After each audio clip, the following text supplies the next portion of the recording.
Savol: tushida payg'ambarimiz sollallohu alayhi vasallamni ko'rgan kishi jannatiy bo'lishi mumkinmi? Payg'ambar alayhisolatu vassalomni birov tushida ko'rsa yaxshi. Lekin tush bilan islomda hukm chiqarilmaydi.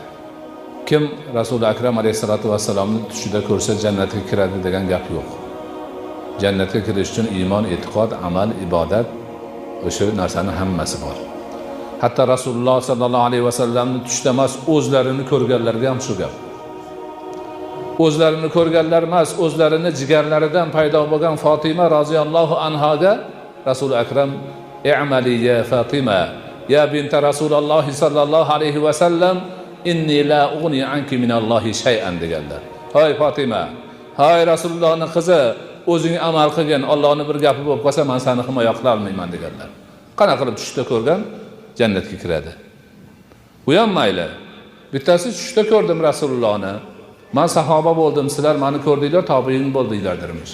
Bu qanaqa gap axir? Bu qanaqa gap? Din, diyonat, Rasululloh soxta shuhrat uchun xizmat qilish kerakmi bularga? Uyatishmaydimi? Rasul akram alayhisolatu vasallamga shunchalik munosabat bo'ladimi? Va tush ko'ribsan yaxshi. Lekin nimaga o'zing mansab saylab olasan? Men sahoba bo'ldim, sizlar meni ko'rdinglar, sizlar tobiinsizlar dermish. Xudodan qo'rqish kerak. Rasulullohdan uyalish kerak, insof qilish kerak.